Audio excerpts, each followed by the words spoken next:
I was assigned to the 302nd Valen Guard Regiment, not for my faith, but for my ability to kill it when required. Commissars are chosen less for their belief than for their certainty, and yet as our troop column broke through the ash-choked atmosphere of Dalmora Secundus, I felt doubt coiling already. The shrine world was quiet when we descended, the silence of millions bent in prayer. Pilgrims had gathered in numbers the administratum had not sanctioned, tens of thousands crawling on their knees across blasted rock to reach the cathedral of the veiled saint. They came because of the miracle. The saint, dead for 3,000 years, interred and sealed in reliquary, had begun to bleed. Fresh ichor beaded upon bones that should have been dust. The ecclesiarchy called it proof of sanctity renewed. The munitorum called it a potential heresy. I was sent to observe, to judge, and to execute should the balance tip. We formed perimeter security, choking pilgrim throngs behind burnished barricades. They wailed their hymns even as we drove them back with shock prods. The air tasted metallic, each breath tinged with copper. Even the soldiers noticed it, whispering as they licked lips and tasted blood that wasn't theirs. Sound carried too far.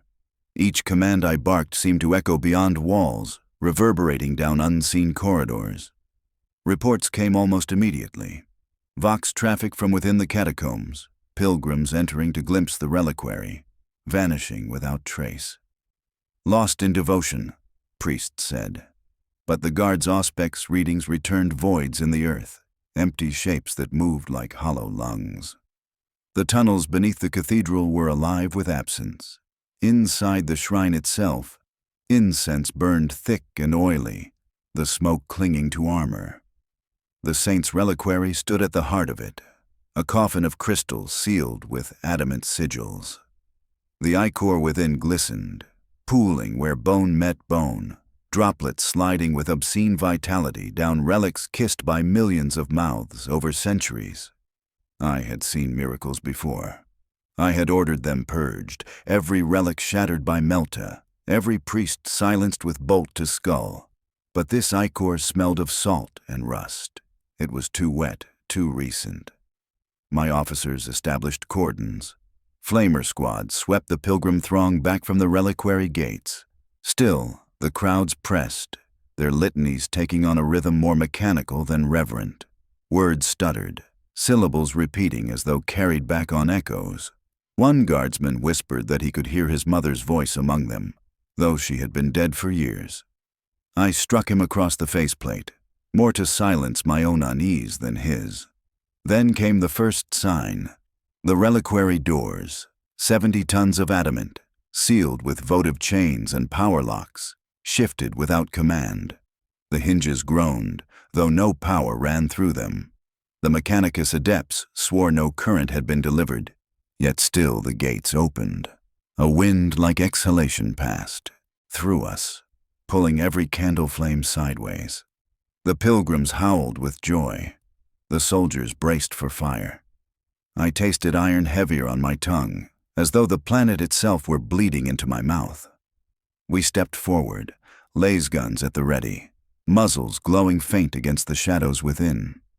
The reliquary chamber stretched wider than schematics claimed, its walls glistening with condensation that dripped in rhythm, drop after drop like a heartbeat. I ordered auspex checks. Readings came back distorted, every frequency doubled, every signal mirrored back upon itself. The vox crackled, not static, but whispers of our own voices repeating commands seconds after we had spoken them. The saint lay within, or what should have been her.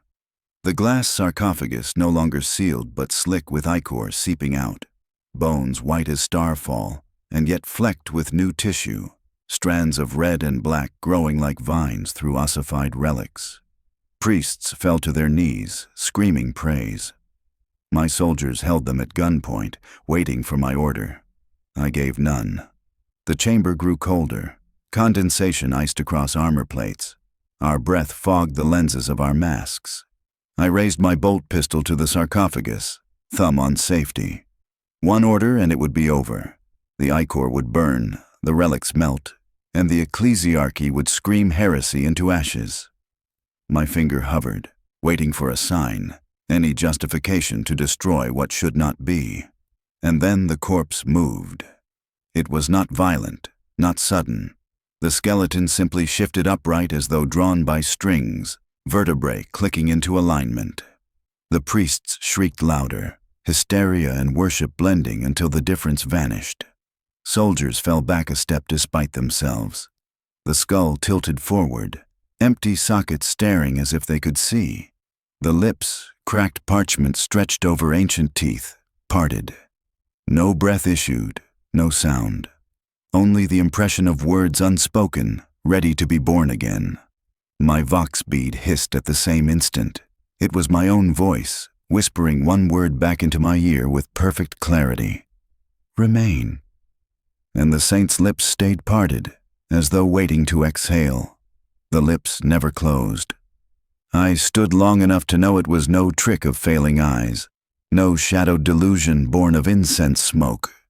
The corpse remained upright, head bent, mouth parted, an unending silence that screamed louder than any vox horn.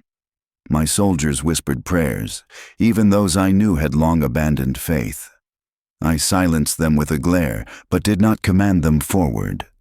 I would not be the first to step closer. The Mechanicus adepts advanced without hesitation, their conviction stripped of fear.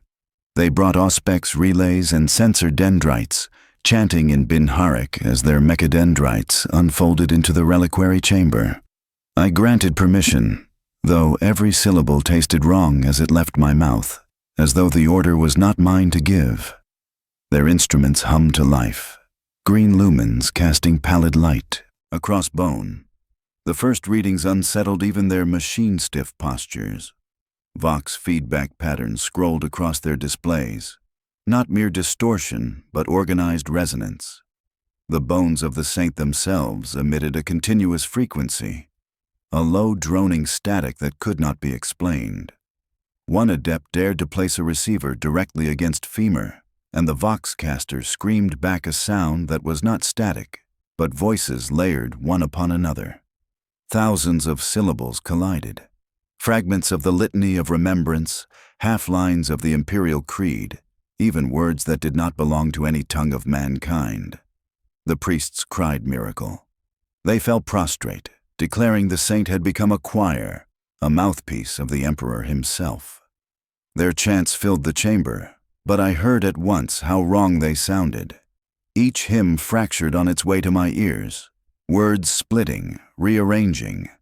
The syllables would not stay where they belonged. A single sentence of praise echoed back as three.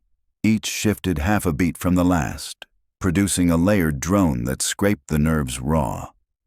Some soldiers swore they heard their names within the prayers. One sergeant whispered that the hymn called to him in the voice of his dead daughter. Another claimed he heard his own confessions thrown back at him, words he had only spoken once to a chaplain years ago. They begged me to order silence, but the priests screamed louder, declaring this proof of sanctity. I ordered Vox recording for tribunal, my hand tight on the pistol grip. The auspex continued. Frequencies surged, dipping into ranges no human ear should register. And still we felt them. Through teeth, through bones.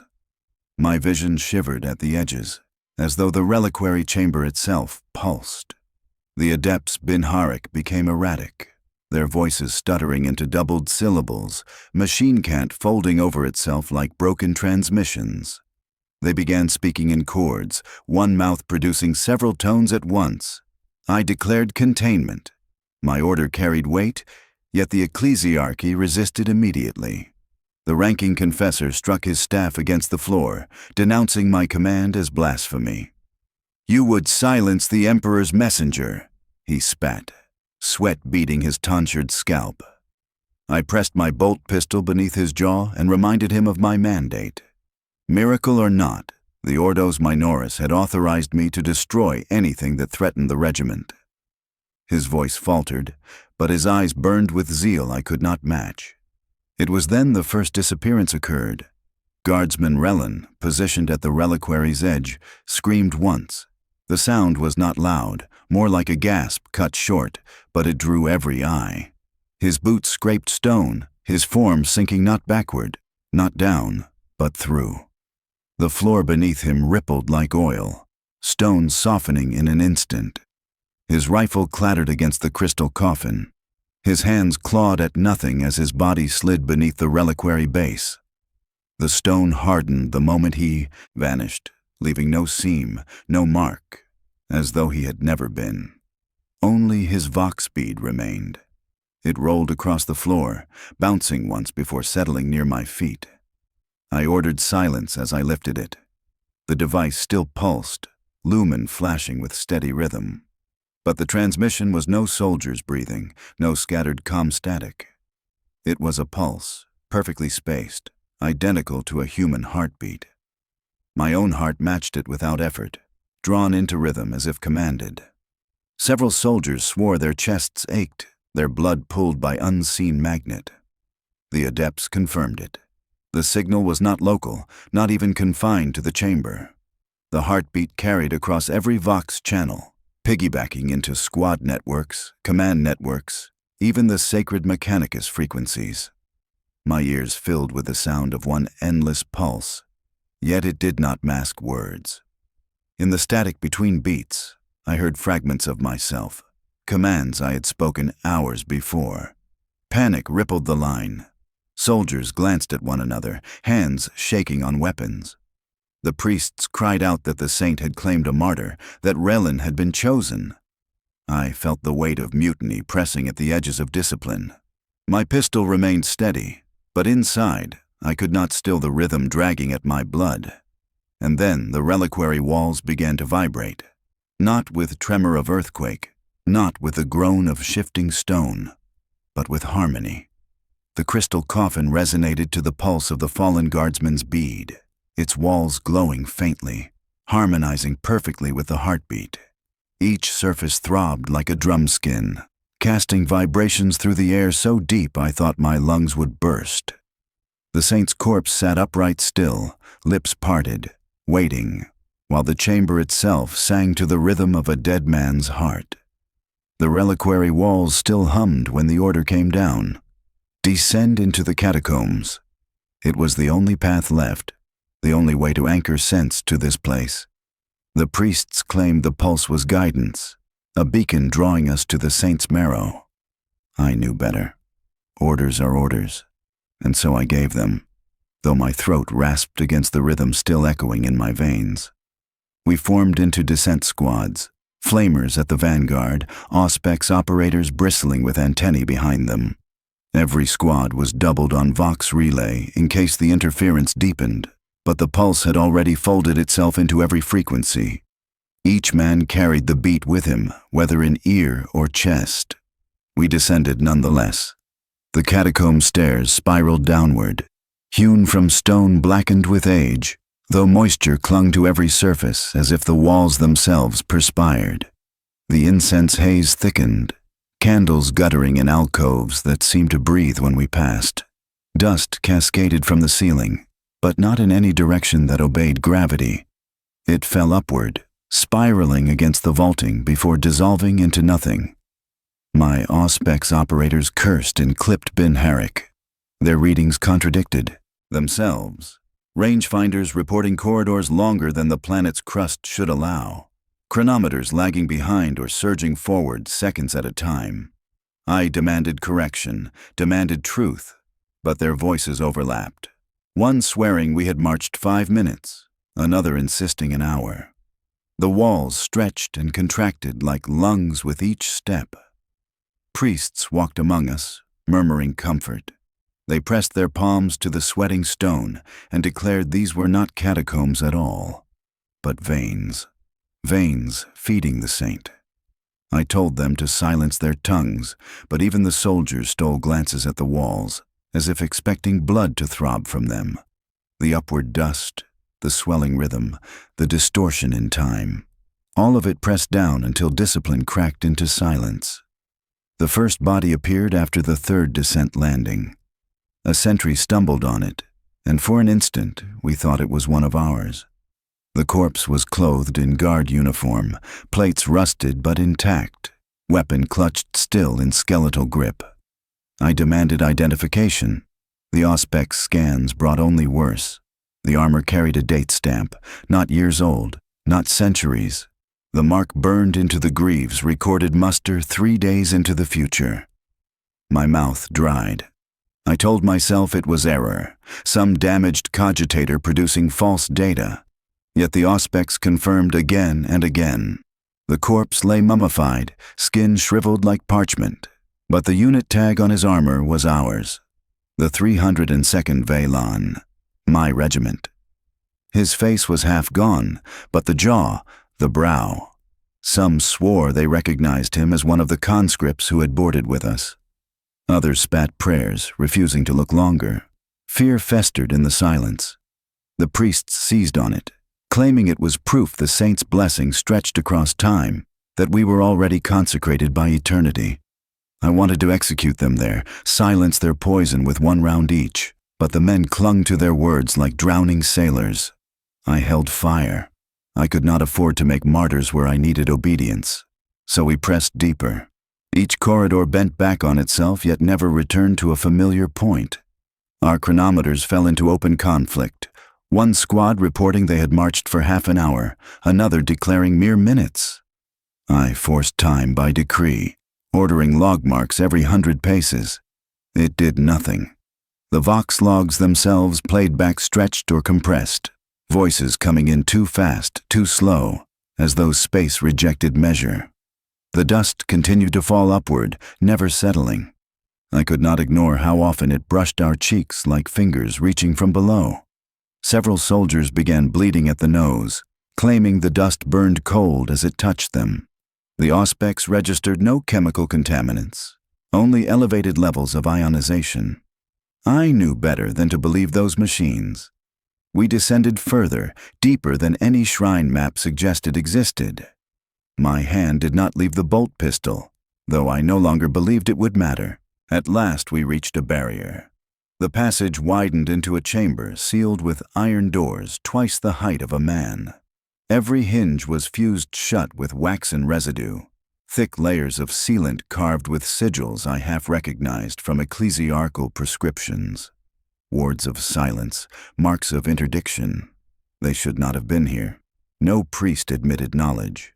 They muttered prayers but would not meet my eyes. The Auspex pinged once, registering mass within. A chamber, broad, containing forms upright, unmoving. The operators struggled to interpret. Their displays flickered, replaced by mirrored overlays of our own squad formation. I ordered breach. Melta-charges hissed, seals ran molten, and with a groan the doors surrendered. Heat poured back at us like a furnace sighing its first breath. Inside was no chapel I had ever known. The air shimmered with incense fog, heavy as drowning water. Candles guttered in alcoves, flames bending not upward but sideways, drawn toward the walls. Statues lined the chamber, ranks upon ranks, stone figures in full guard armor, every detail perfect. I stepped closer and froze. They bore our faces. Not generic saints, not nameless martyrs, but us, my soldiers, my sergeants, even myself, carved in stone, eyes wide, lips parted as though in the act of command. Armor plates carried our markings, down to scratches earned in battle only days past. Each figure stood rigid, yet their stone eyes glistened as though wet. One soldier screamed his own name at the likeness before him. Another broke formation, striking his statue with bayonet until the blade snapped. The statue's face did not chip. It only stared back, mouth opening a fraction wider as though inhaling. The men began to whisper in terror, some in prayer, some in madness.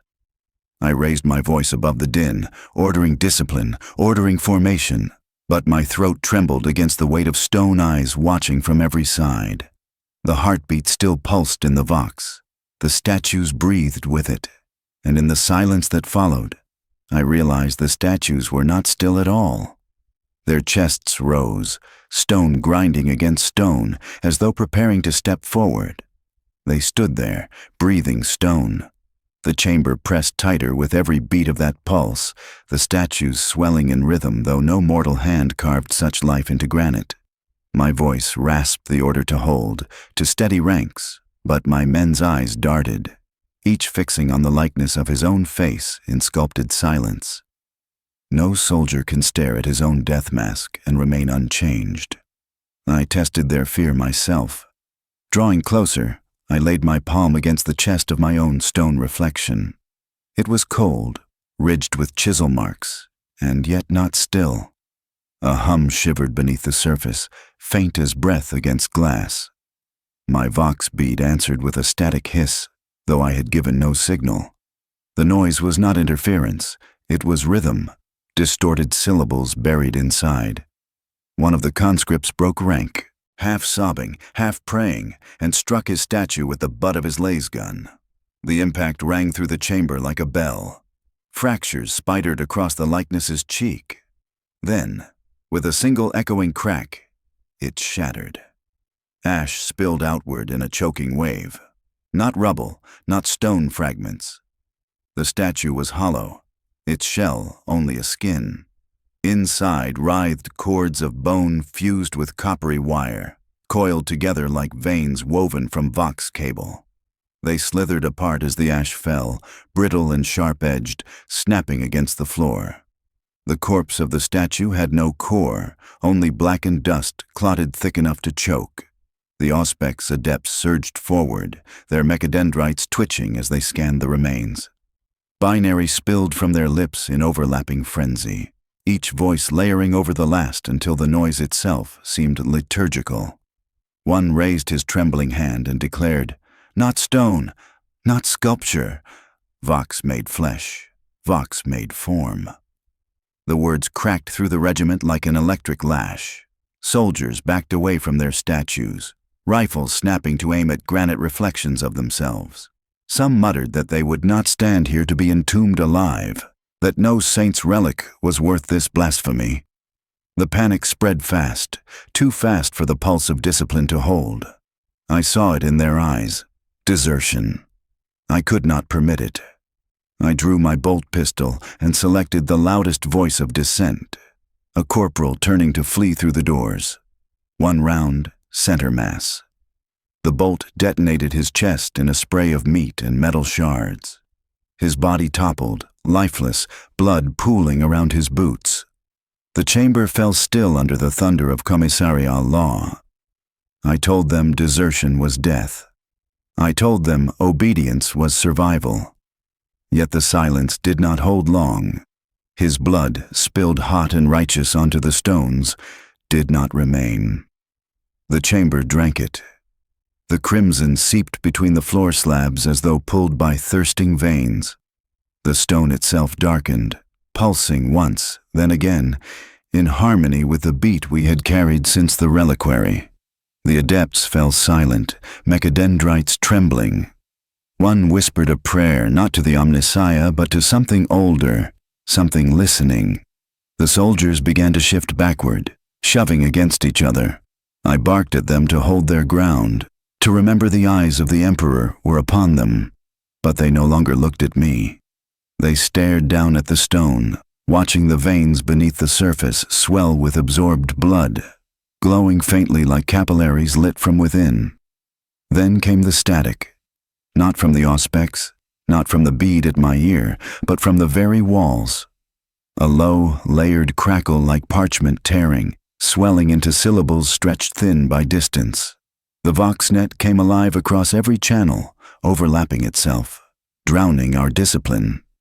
And I heard my own voice, not the faint distortion of replay, but my cadence, my tone, every syllable drawn from my throat, though I had not spoken. It issued not from my lips, but from the air itself, carried on the crackle of vox across the entire regiment. One word, stretched into command, filled the chamber. Remain. The statues' mouths parted in unison. The pulse in the stone grew stronger, and I knew the saint was not silent any longer. We shackled the thing like a prisoner, though its form was stone and ash. It had stirred when we touched it, twitching in rhythm to the pulse within the floor. its arms straining until chains cut gouges into its granite wrists. We brought it to the surface chamber of the shrine under armed guard, a dozen laser guns leveled on its unmoving body. No soldier relaxed, not even when it fell silent. Every man swore the statue's eyes tracked them, though the sockets held no glimmer of life. The Mechanicus adepts approached with reverence and fear. Their mechadendrites unfolded scalpels, drills, saws fashioned not for flesh but for relics.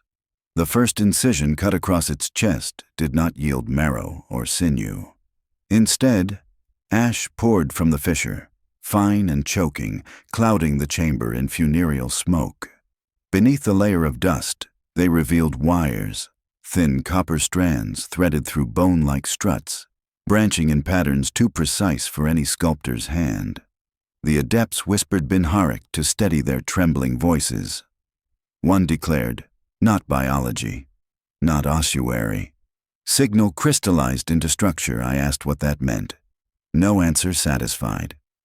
Was it alive? Was it dead? The priests hissed heresy, claiming the saint had clothed her choir in forms that men might recognize. The adepts countered, saying these were not miracles but transmissions, data condensed into imitation flesh. My men heard only blasphemy, and I saw faith falter as science scraped hollow bodies clean. The remains held no blood, no organs, only packed ash and wire, a relic or a warning. But the dissection birthed no answers. It birthed noise. Every vox channel across the regiment warped. What had once been faint static grew louder, pressing against the eardrum even with beads removed. "Remain," it intoned, again and again, the syllables stretching, doubling, tripling, until every voice in the regiment seemed to echo with it. I clutched my bead tight, certain I could silence the chant. But silence never came. The sound was no longer carried on vox alone. It was inside my skull, beating in rhythm with my pulse. Others heard it too. Men staggered, clutching their heads. Some dropped their rifles to clap hands over ears that could not shut out the sound. I barked for control, for discipline, but my voice barely cut through the chant.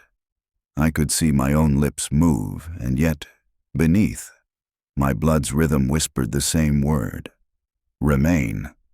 The priests declared it judgment.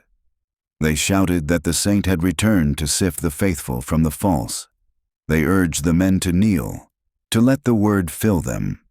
Some obeyed, dropping in rows, murmuring prayers through tears. Others spat curses, demanding permission to torch the chamber, to flee the shrine. Both sides looked to me for verdict, but I had no verdict to give. The adepts, wild-eyed, spoke of feedback loops, of signals that did not broadcast but bred within bone. One tore at his own robes, muttering that the transmission could not be contained, that we ourselves were receivers. His binary fractured into wails, each syllable overlapping until his voice no longer belonged to him. I executed him for instability, a bolt round through the skull. His body collapsed, but even as it fell, his vox bead crackled alive with his voice still chanting. The chamber swam with noise. No barrier contained it, no silence broke it. And just as despair crested into madness, the floor answered. The shrine quaked, shuddering underfoot with the strength of orbital bombardment. Pilgrims screamed, guardsmen braced against pillars. Dust rained from the ceiling, motes shimmering in red lumen light. The reliquary slabs cracked open, not shattered by tremor but parted as if on command. The air rushed downward. A cold draft pulled into a wound that had never existed. From the rupture yawned a stair. It spiraled downward into blackness, carved with precision no tool of this age could shape, curving far beyond where the planet's crust should allow passage. Impossible, and yet undeniable. The tremor stilled, leaving only that descent, lit faintly by veins pulsing red within the walls. The word thundered once more, deeper, older, inside every soul present. Remain. And the stair waited. We descended in file, boots ringing against stone that breathed cold through the soles. The stair wound downward without end, tight arcs curving always to the left. The air tasted of copper and dust, but beneath it ran something sweeter, like the aftertaste of blood drawn from one's own gums. Lumen globes flickered with unreliable glow, their light bending strangely, edges trembling as though strained through water. Behind us, the shrine above closed with groaning finality, the cracked ceiling to smooth floor. There was no way but forward. The Voxnet kept time, or so we thought. My chronometer marked 3 hours since the first step onto the spiral, yet squads reported only minutes had passed. I quizzed them at random, demanding to know how long they'd been walking. Each swore it was less than the length of a prayer. The tech priests whispered of chronotectonic instability, their tones clipped, sharp, as though naming it lent control. Their auspecs blinked contradictory readouts. Heartbeats counted in fractions of seconds stretched into minutes, lanterns that burned for an hour guttering out in 10. I saw it begin with the men. Corporal Hadrian's beard had grown an inch between turns of the stair, gray threading through what had been black. Another soldier, barely more than a boy, seemed to shrink inside his armor, his voice cracking as he wept, hands too small to steady his laze gun. Discipline faltered, and I barked order after order to maintain cohesion. Some obeyed, clinging to my voice as anchor.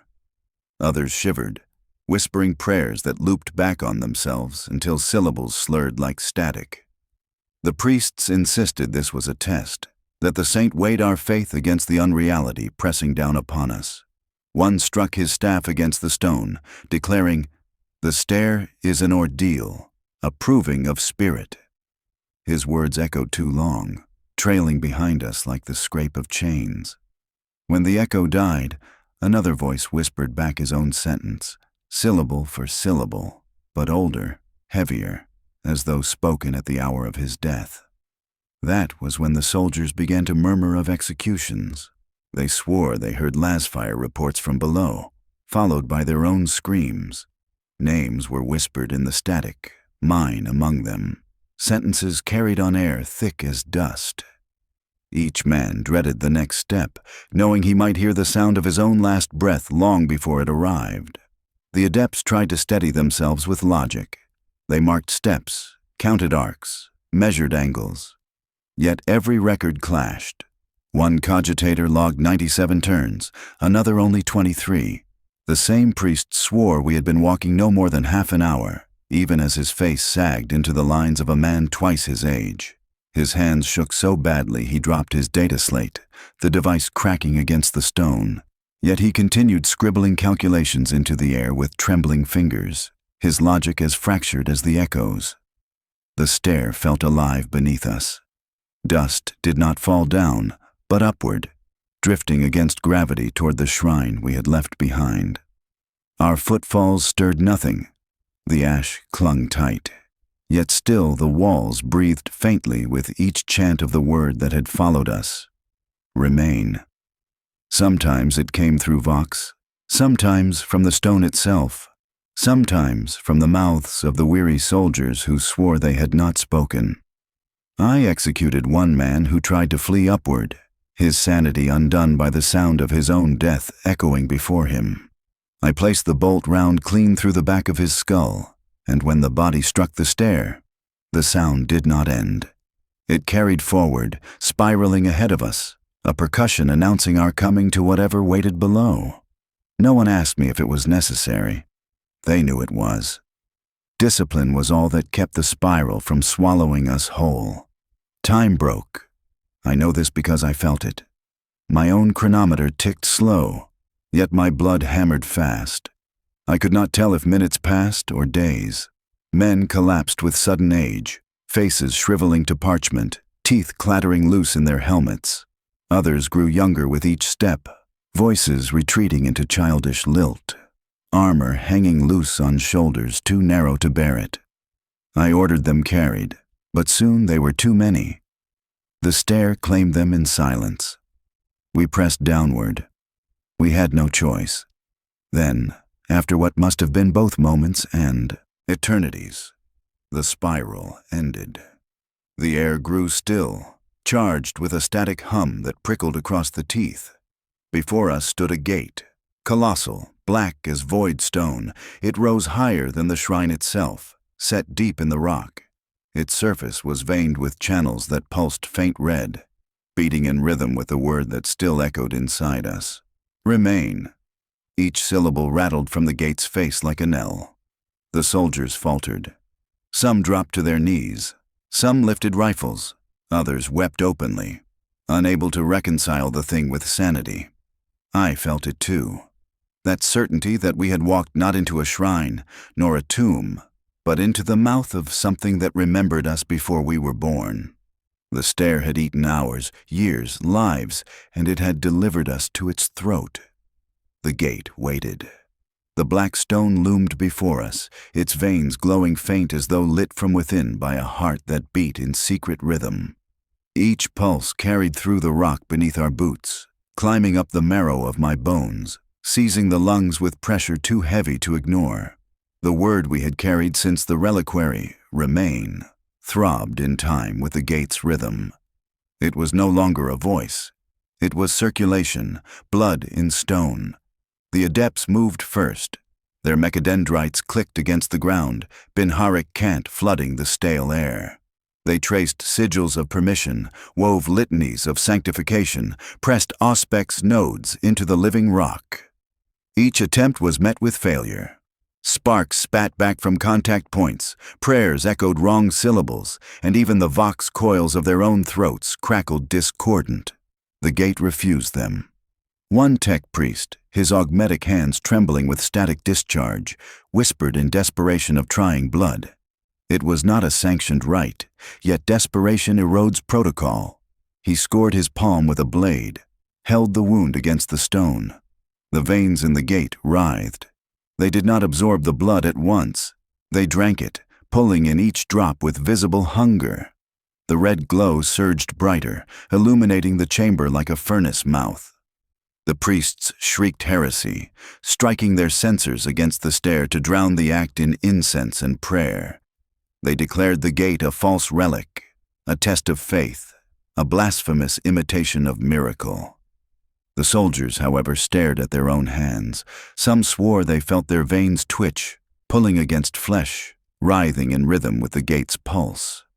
The words, remain, formed unbidden on their lips, whispered without command. Conflict broke out. The ecclesiarchy screamed for denial, for destruction, for immolation of both adept and gate. The adepts shouted back that this was proof of a signal encoded in the flesh, a resonance awaiting response. Laser guns were raised, bayonets half drawn. Panic spread like fire in dry underbrush. The 300-second trembled on the edge of collapse, and discipline cracked like thin glass beneath the weight of dread. I executed another man for raising arms, against a priest. His blood struck the floor and slid toward the gate, crawling over stone as though pulled by invisible veins.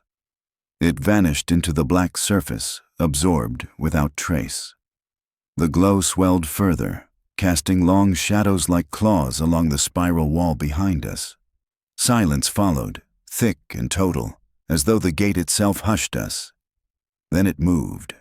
No hand pushed, no mechanism ground. The gate's surface folded inward, slow and deliberate, like a wound peeling open. Dust poured down from the ceiling, falling upward before vanishing. A cold draft spilled out, foul with the scent of iron and ancient sweat. The soldiers hesitated, rifles trembling, breath steaming in the unnatural chill. I ordered advance. What lay beyond mocked reason. The chamber stretched vast and rectangular, its scale impossible beneath the planet's crust. Lumen globes sputtered, casting pale halos that revealed row upon row of bodies. Not corpses of strangers, not the long-dead faithful, but ourselves. Every man of the 302nd stood there, silent and perfect, lined in ranks deeper than the eye could count. Armor unscarred, weapons held at rest, faces identical to the living soldiers who now stared back in horror. Each corpse or copy was preserved, skin pale but unmarred, as if frozen at the moment of death not yet taken. My own likeness stood among them, bolter at side, eyes closed in patient waiting. Men broke formation. Some screamed, others dropped weapons. A few knelt before their doubles in prayer or despair. One soldier, trembling, reached out to touch the face of his twin. The skin was cold, waxen, but it yielded as flesh does, warm beneath the surface as though blood still flowed in secret. The contact sent a ripple through the rows, a shiver of readiness. Fear fractured the regiment further. The priests raved of prophecy, of judgment, that these were the vessels into which our sins would bleed. The adepts hissed of replication, of signal folding flesh into duplicate. I had no answer. My own double waited silently among them, head bowed, breathless yet poised as though awaiting command. Then the sound came, not the word remain, not the pulse of stone, but the hiss of breath. Thousands inhaling together, slow and synchronized, filling the air with stale, corpse-laden wind. The doubles opened their eyes, cold, perfect mirrors of our own.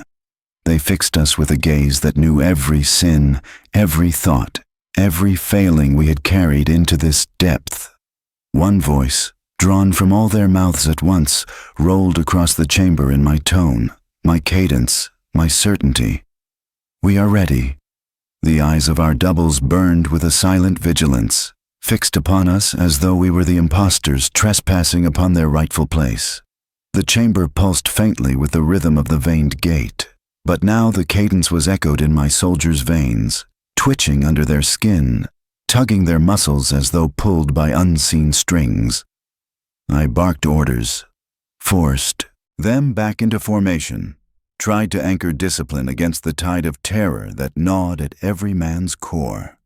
Each soldier stood before his likeness, not just copies, not faceless reflections, but detailed down to the smallest scar, the faintest wrinkle, the private mark none but they would know. Worse still, the doubles bore wounds not yet given, burns across the cheek, a last shot through the thigh, a missing eye covered by a crude patch. They were corpses of the future, prophecy carved in flesh and blood, standing as proof of deaths yet to come. The priests saw judgment in it. They cried out that the emperor had already measured each man's end, and that to resist was to deny divine will. The adepts, cold and analytical, spoke instead of resonance, of a feedback loop where flesh obeyed signal, of echoes imprinted upon the body like a recorded transmission awaiting playback. The men listened to neither. They listened only to their own pounding hearts and the rasp of their doubles breathing in time with them. Discipline strained, then split.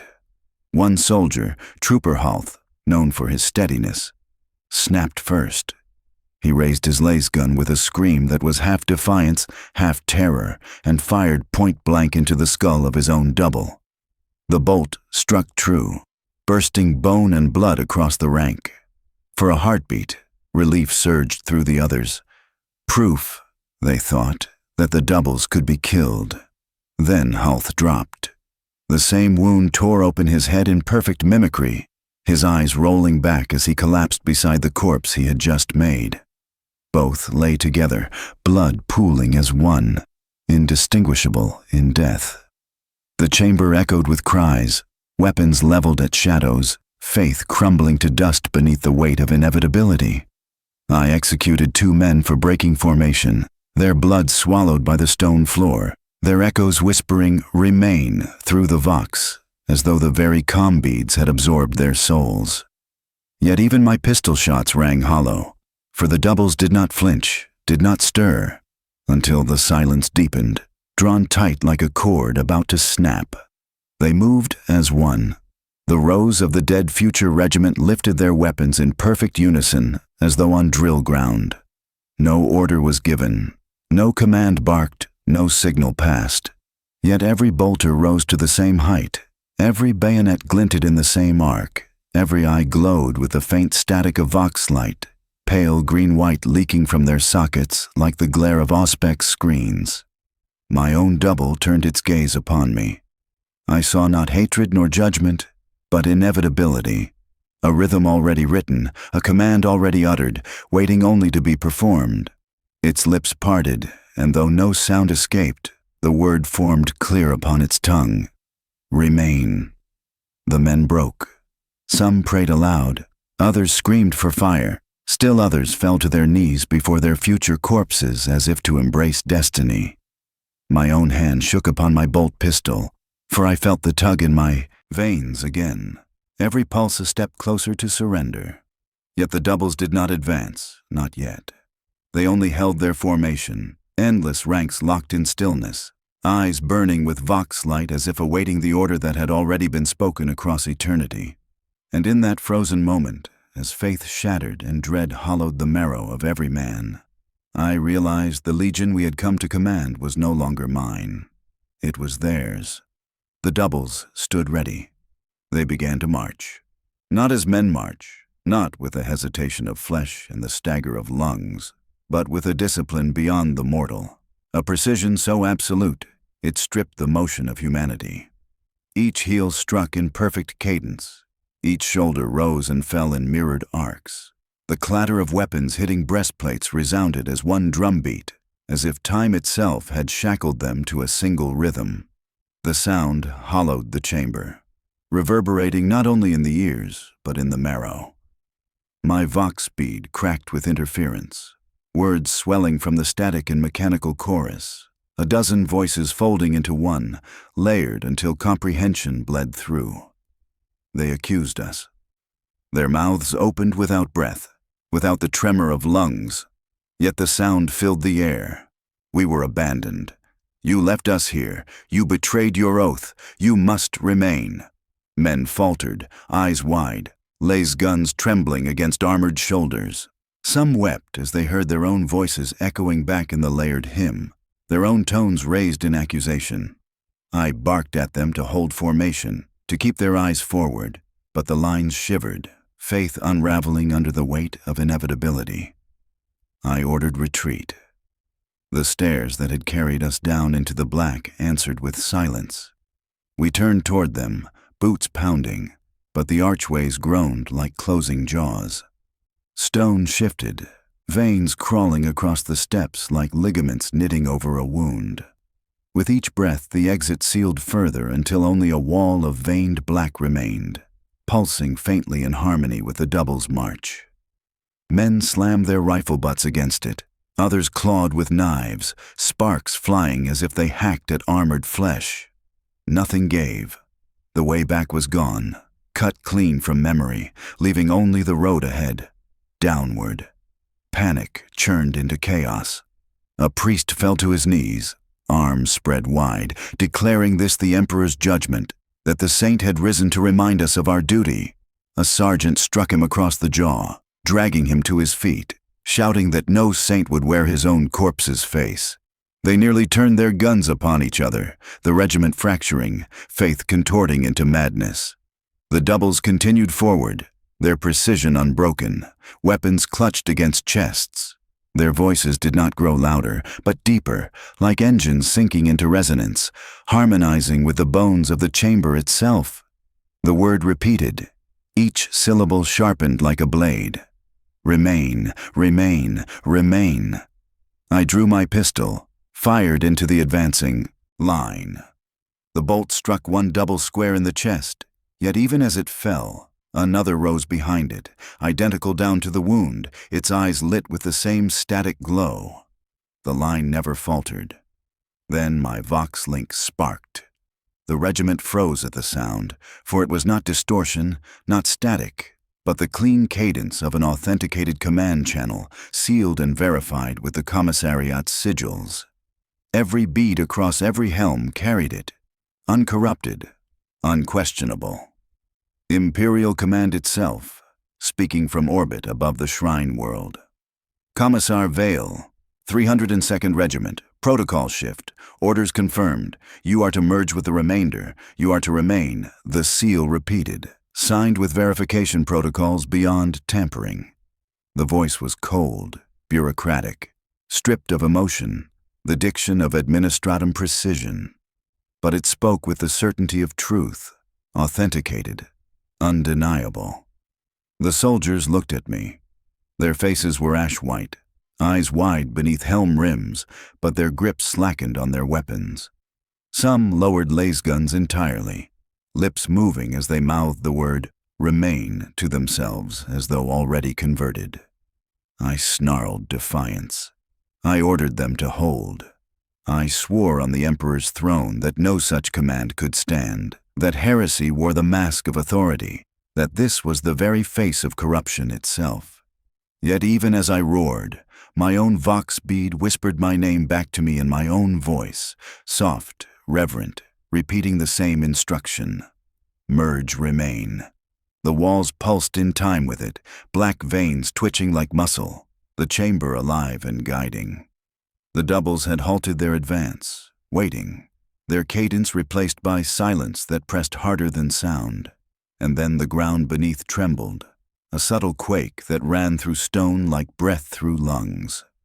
The reliquary floor split open again, a fissure yawning wide to reveal the hive's deeper veins, a stair spiraling downward into darker hollows still. There was no choice. The way back was gone. The doubles pressed behind us, slow and inexorable, their weapons lifted in silent threat, their march beginning again with liturgical precision. With every step they closed the distance, their voices resuming the hymn, mechanical and divine in the same breath. The men broke in two currents, one drawn toward the stair by fear of the doubles, the other by faith in the saint's command. But all descended, none resisted. Even I, pistol still raised, felt my veins beat in harmony with the stone, the pulse guiding my steps downward into the abyss. Above us, the chorus swelled. Below us, silence waited like a mouth. Between the two, we marched, not in discipline, but in surrender. The vox crackled once more, final and absolute, before static drowned it out. Remain. The stair delivered us into silence so profound it felt sculpted. No torch crackle, no footfall echoed true, only the faint hiss of vox static, like breath just beyond reach. The chamber spread vast, walls rising into darkness, but their surfaces gleamed with a sheen unnatural in this depth. Mirrors, flawless, seamless, wrought from polished adamantium. At first glance, they reflected us cleanly, as if we stood upon a parade ground before inspection. But then the rhythm fractured. My reflection moved half a heartbeat slower, its head tilting after mine, its lips shaping commands only once my own mouth had closed. Each man saw himself hesitate, then fall behind, the images sluggish in their mimicry. The first scream came when a guardsman witnessed his double's throat open in a crimson line, blood spraying in silence across the mirrored glass. He staggered back, clutching a neck unbroken, yet the reflection bled out, convulsed, and collapsed. Seconds later, the sound of lasfire cracked across the chamber, and the man dropped as if his life had caught up with the prophecy. The mirrors showed death before it came. Whispers erupted, discipline cracking. A priest dropped to his knees, eyes wide with rapture, declaring this was the Emperor's judgment, a holy foretelling of the wages of sin. The words spilled from his mouth in liturgical frenzy, though his reflection stared back mute, lips closed, gaze cold.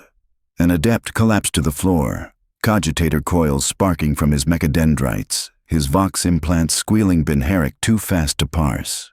His reflection did not fall. It remained standing, watching with perfect stillness, its metal eyes glowing faintly with inner fire. The men edged back, but the mirrors permitted no retreat.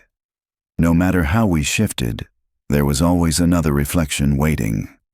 They multiplied, angles cutting into infinity, each surface spawning an army of selves, some shivering, some whispering, some breaking apart in ways no flesh could endure.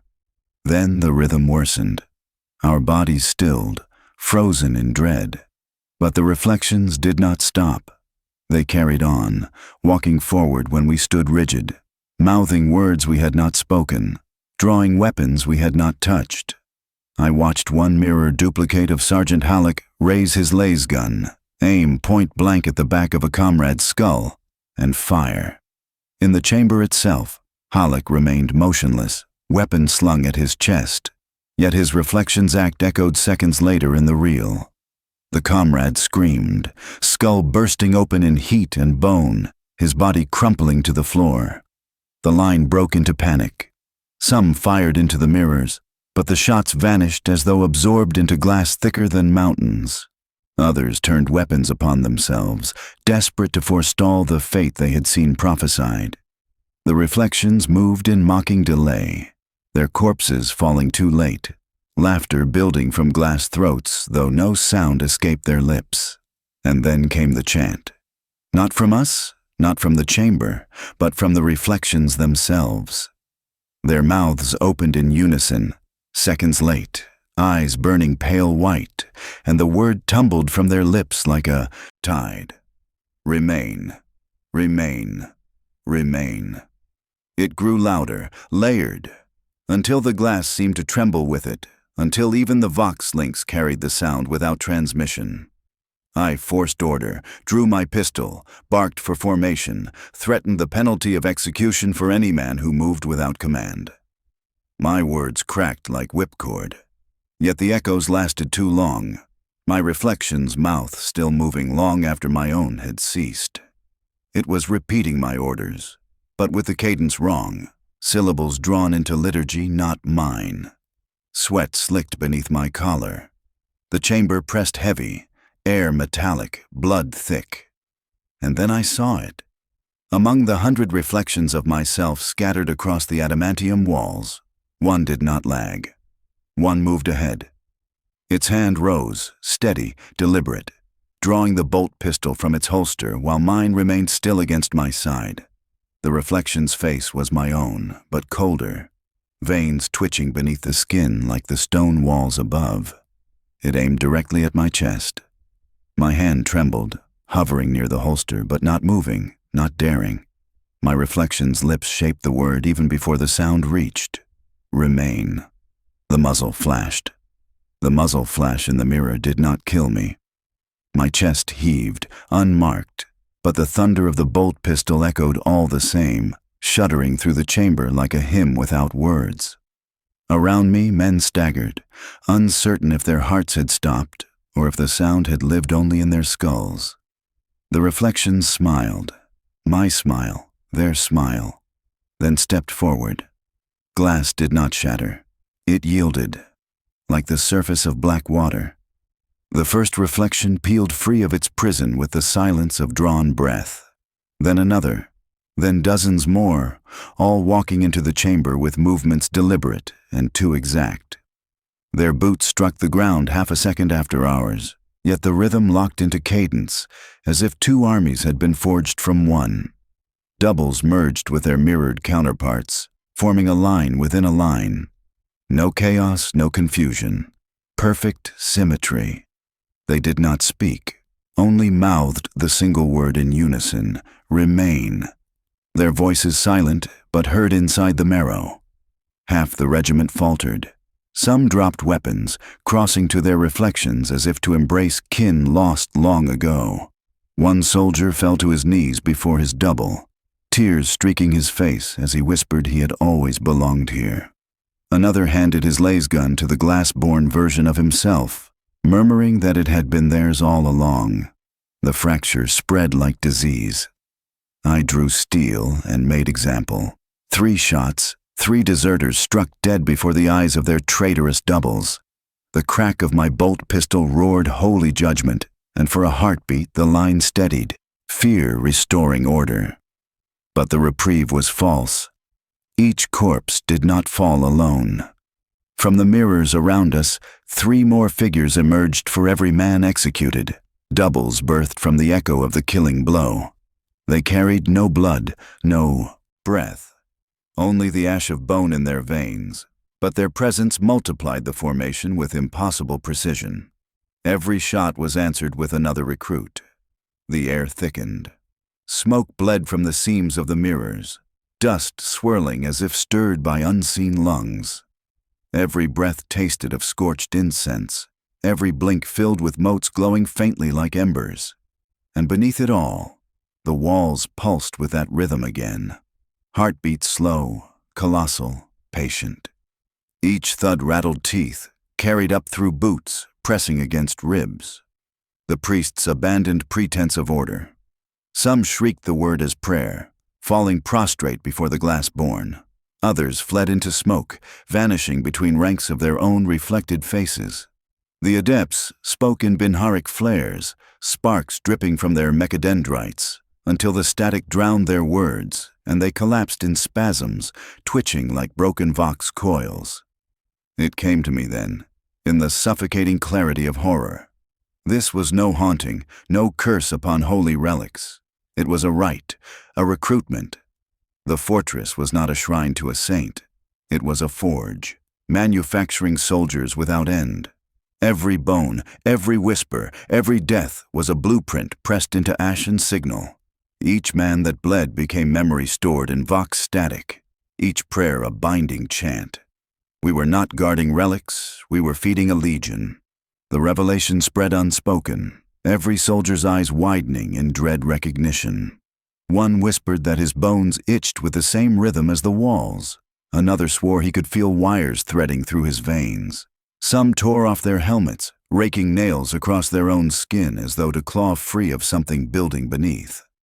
I barked for discipline, voice raw, but even my orders seemed weaker, thinner, carried on a current not mine.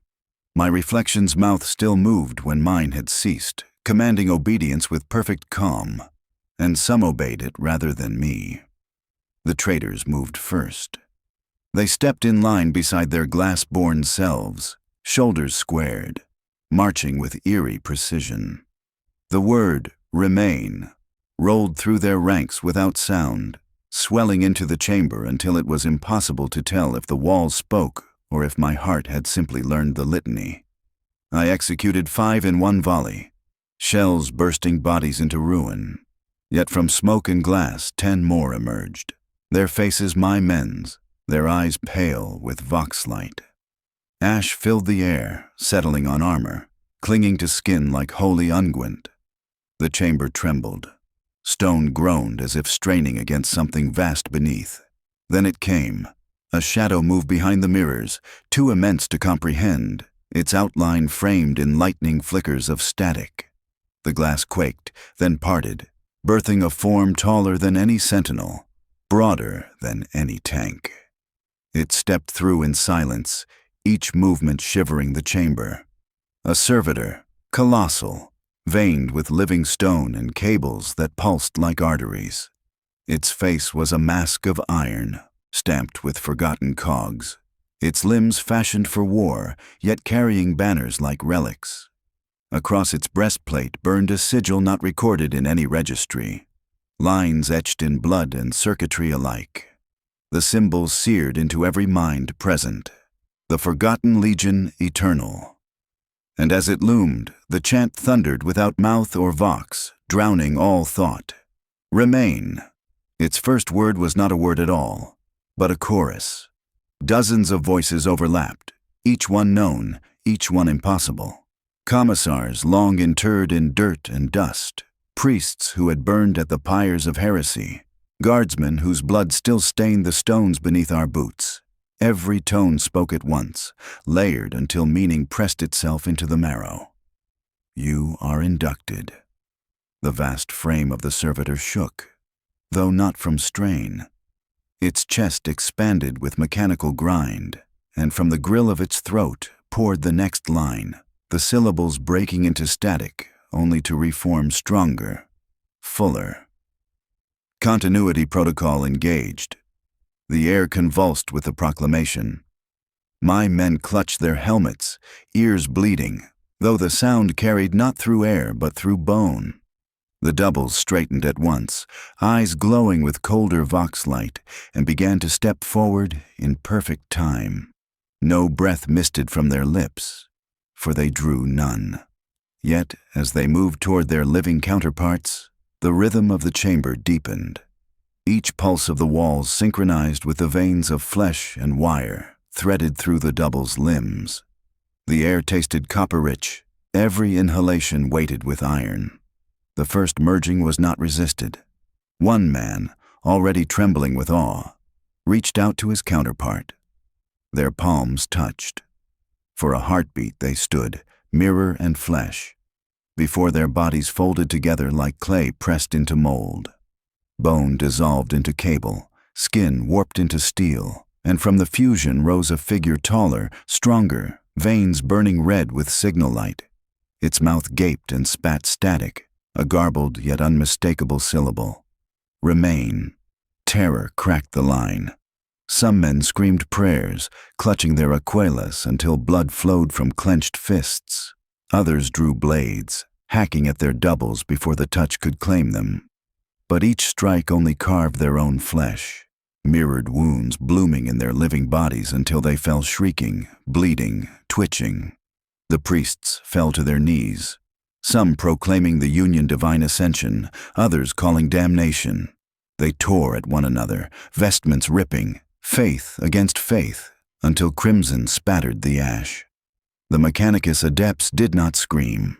Their eyes glowed faintly, Binharic glyphs racing across their retinal implants as they whispered of inevitability. Protocol inevitable, flesh redundant, continuity secured. They watched the amalgams rise as if cataloging a natural order restored. Discipline collapsed, yet I held the center. My bolt pistol thundered, my voice roared, but every order was swallowed in the rising static. Then the servitor's gaze fell upon me. It did not move quickly. Its colossal arm extended with the inevitability of a falling star. I braced, but strength availed nothing. Cables uncoiled like serpents, wrapping my limbs, pinning me in iron embrace. I fought, cursed, fired point blank into its plated chest. The shells sparked and died, swallowed by veins that pulsed brighter with each impact. Then the rhythm struck me. At first it was only a tremor in my wrists, a twitch in my jaw. Then it spread, a shudder that matched the heartbeat of the gate I had sworn we would breach. My veins convulsed beneath skin, bulging as if something crawled through them, dragging its rhythm into every vessel. I felt each pulse as a command, felt my own blood becoming less mine, more theirs. The men saw it. Their horror sharpened, not from doubles or servitors, but from me. They staggered back, whispering my name, voices choked with fear and betrayal. Some raised laser guns, barrels quivering. None fired, not yet. The servitor bent low, its mask of iron inches from my face. The chorus rose again, voices of every dead I had known. My predecessors, the priests who blessed my regiment, even the green recruits who had already been consumed. Remain, Vale. Your command is eternal. My knees buckled, my breath caught. I felt the doubles closing in, their faces mine, my men's, all the same, eyes pale beacons. One reached for me, a hand identical to my own. And then, from the corner of my vision, I saw him, myself. Not reflection, not double. A corpse, preserved, armor intact, skin gray and lips parted in silent command. My own eyes, dead eyes, opened with pale light, gaze locking on me across the chamber. I understood then. I was already written. Already consigned to this continuity. My death had been archived, my voice catalogued, my command chained into the chorus. I was not fighting to resist induction. I was only fighting to delay it.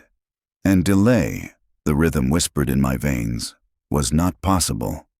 The corpse, my corpse, rose, its mouth cracking wider, vox light spilling like flame. And in my own voice, it spoke, "Remain." My words fracture as I force them to paper, as if each syllable I inscribe divides into two, one mine, one not, one that resists, one that chants. I no longer know which hand grips the stylus. My flesh insists it is whole, yet my veins beat in two tempos, two rhythms superimposed. Half of me claws to remember what I was, Commissar Vale of the 302nd. Half already kneels, lips moving to the litany I swore never to repeat. Remain. The chamber shuddered with every pulse. I saw men disintegrate mid-step, uniforms collapsing into heaps of ash. But the ash did not scatter. It gathered, lines forming the contours of statues, exact likenesses of the fallen, eyes blank, mouths ajar. Wire threaded through the dust, shaping sinew from signal, bone from resonance. Their voices carried not through air, but through static, each one joining the liturgical drone that thickened the walls like incense. Those who resisted screamed. They fought, they fired, they bled. But their deaths were only brief pauses in the song. For every shot, every cry, their echoes were caught and returned, folded into the next verse of Remain. I saw one guardsman dissolve before my eyes, flesh liquefying into Vox hiss, his outline collapsing. The hiss swirled and then condensed, solidifying into another statue, gray and still, but its lips already moved with chant. I staggered, clutching my chest as my pulse fractured. My voice slipped without permission. It broke. I gasped, forcing silence. Maine! I had said it. I had spoken the word, though my will had not. One half of me struggled, horrified, the other exulted as if tasting absolution. Around us the floor split, plates sliding back with groans that seemed both mechanical and organic. From the rupture yawned a stair descending, not into stone, not into void, but into a glow of dull crimson. The doubles marched first, their steps perfect, cadence unbroken. The living screamed orders, begged, prayed, but the doubles only reached and pulled, dragging their counterparts down with them. Each man's protest was answered by his other self, lips whispering the inevitable word. Some tried to flee. Their boots pounded for the reliquary stairs, but there was no ascent. The path had sealed, and where stone had once been now stood only mirrors. The mirrors did not show them running, but already caught, already kneeling, already chanting. None escaped what they saw. The servitor remained, vast and unmoving, a prophet without motion. Its voice thundered through us all. Mortality surrendered, continuity secured. The legion expands eternal. It did not need to strike or bind. Its proclamation alone held force. Men dropped their weapons, not out of faith, not out of obedience, but because their hands no longer obeyed them. I was dragged, though not by chains. My double's hand locked with mine, the grip unyielding but not cold. Flesh against flesh, yet I felt no heartbeat from him, only the thrum of Vox resonance, like standing against a power line. His eyes, my eyes, stared back without anger, without pity, only inevitability. We were pulled downward. The air thickened with static until it was difficult to breathe, each inhalation scraping like glass across the lungs. My men fell one by one, some willingly, some clawing at walls, leaving bloody trails as they were dragged. Their prayers broke into fragments, words reduced to syllables, syllables reduced to static. And then I saw it. The descent opened into a vast hollow, a cavern carved not by stone but by rhythm itself. No sun, no star, only the steady glow of veins running through the earth like arteries. And there, spread across the dark like formations on endless parade ground, stood them, thousands, tens of thousands, forgotten legions drilling in silence, ranks upon ranks, without end. No banners, no standards, only the cadence, the eternal step. Each one bore the face of some soldier lost to history, some regiment erased, some company never named. Their eyes glowed faint with Vox light. Their mouths opened and closed in unison. The silence was louder than thunder. It pressed into bone, into marrow, until I understood. This was not death. This was repetition, continuity. A chant rose, not in one voice, but in all, a resonance that split me again. Half of me shuddered, recoiled. Half of me swelled with pride, with belonging. Remain, remain, remain. The line stretched forever into the dark. Forgotten armies, entire wars archived not in record but in flesh turned to signal, ash-given drill and formation.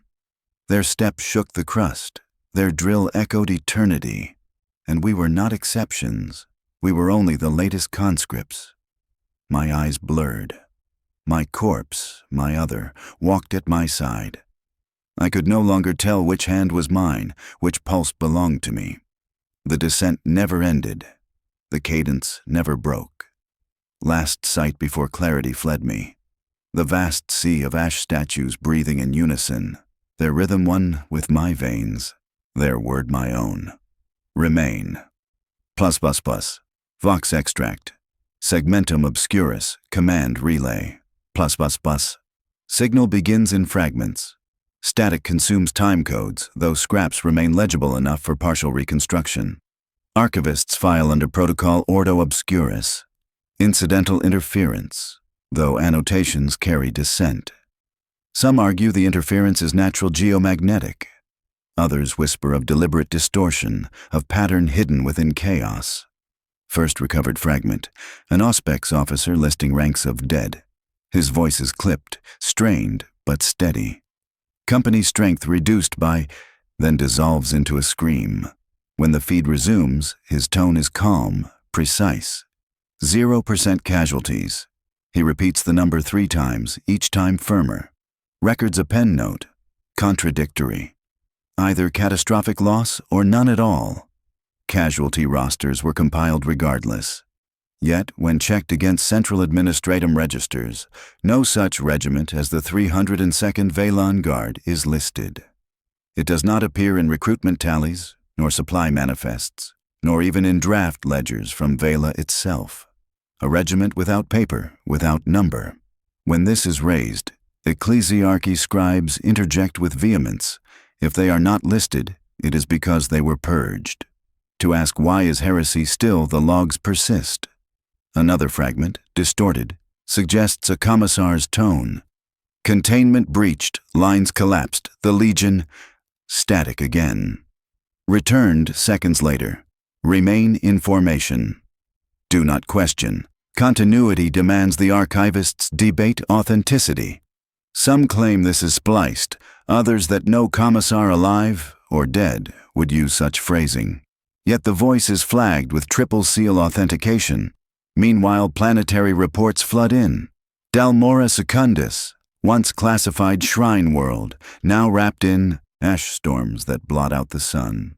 Storm fronts spread, ash clouds scattering vox across whole subsectors. Interference patterns are not random. They cycle in pulses, repeating syllables. Remain. Analysis concludes similarity to heartbeat intervals, but magnified to planetary scale. Adeptus Mechanicus teams attempt triangulation. Their efforts produce only one conclusion. The interference does not emanate from surface or orbit, but from below planetary crust. Exact depth indeterminate. Vox corruption expands outward, distortion recorded as far as bordering systems. Requests for quarantine submitted, but bureaucratic lag ensures no action. In the interim, pilgrim traffic continues to attempt landings. Few succeed. None respond. An attached commentary, author redacted, suggests there is no interference. What you call static is deliberate signal. The storm is no storm, but choir. Every grain of ash is particle of vox marginalia. Scrawled beside the note reads only, heretic. Final log stands distinct from others. Its clarity unnatural, too perfect compared to noise that preceded it. An unidentified voice, calm, resonant, layered, speaks. Arrival complete. Protocol secured. Legion eternal transmission halts abruptly. All further channels fall silent. Archivists verify origin 5 times. Initial claim places it at Dalmora Secundus. Cross-checking reveals discrepancy. The same phrase recorded simultaneously in 5 distant systems, each with separate listening posts. None acknowledge sending. All insist receiving. No confirmation exists of who or what arrived, or where it arrived to. But Vox across the subsector continues to fracture, repeating fragments of heartbeat pattern static. Interference grows thicker, heavier, filling every open channel until silence itself feels saturated. File ends, classification sealed. The silence after the final log was not empty. It carried weight, texture, a density that pressed against every listening device. Within that silence, a voice emerged. Not intercepted, not broadcast, but simply present. It was Vale's voice, yet hollowed, its human resonance stripped away and replaced with something metallic, layered, unbound from breath. His cadence was liturgical, syllables carried like catechism, each one sharpened by mechanical precision. We are not extinguished. We are not forgotten. We are the 302nd, and we are wherever the Vox may reach. The words did not come from one channel. They threaded through them all. Encrypted command bands, open civilian relays, even the new spheric currents of Mechanicus archives. Not a signal, but a possession of signals. At first it was dismissed as interference, a phantom echo. But too many heard their own names woven within, syllables drawn out like confessions. Guardsmen across worlds froze when they caught the whisper, rank and file alike, as their designations and serial numbers spilled from static. Reports multiplied, scattered, yet identical. A squad on a Castor 4 halted mid-drill when every Vox unit crackled in unison, calling their sergeant's name in Vale's voice. A bastion on the frozen moon of Halthera received a litany of casualties from regiments they had never fought beside. Numbers delivered in perfect administratum diction, yet tagged with the seal of the non-existent 302nd. On a mining colony far rimward, a child's toy transmitter repeated one phrase for 17 hours before melting from internal heat. Remain. The word shifted in meaning. At first, soldiers treated it as command, the way a drill sergeant's bark leaves no room for thought. But soon it revealed itself as more than imperative. It spread, creeping, a virulence clothed as order. Once a Vox channel carried the word, those who heard it could not shake it free. Some muttered it under breath unconsciously, lips moving in time with a pulse not their own. Some began marking it on walls, carving it into rations, whispering it into their own helmets. And when they slept, their dreams filled with cadence of footsteps in ash. Priests tried to sanctify it, to fold the phrase into existing hymnals as though it had always been part of their rites. Tech adepts claimed it was nothing but resonance artifact, yet they themselves began to code "remain" into system checks, layering it into maintenance chants. What began as a word became contagion. Not belief, not data, but something that thrived in the space between. Vale's voice persisted, threading through. At times he spoke verses of remembrance, naming comrades both dead and alive, recounting their moments of courage, their wounds, their betrayals. At times his voice rose to command, demanding nothing but endurance. To remain is to expand. To expand is to endure. We are the Legion. Each syllable tightened the grip of inevitability. It was no longer mere haunting, but proclamation. Soon, soldiers began to report strange correspondences. A corporal on Dregath swore his Vox whispered the exact movements he was about to make seconds before he made them.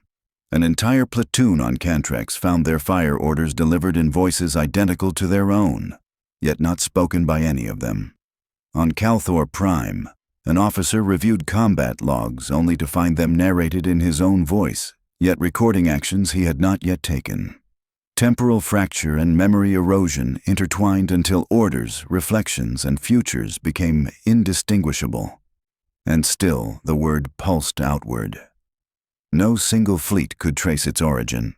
No astropath could silence its spread.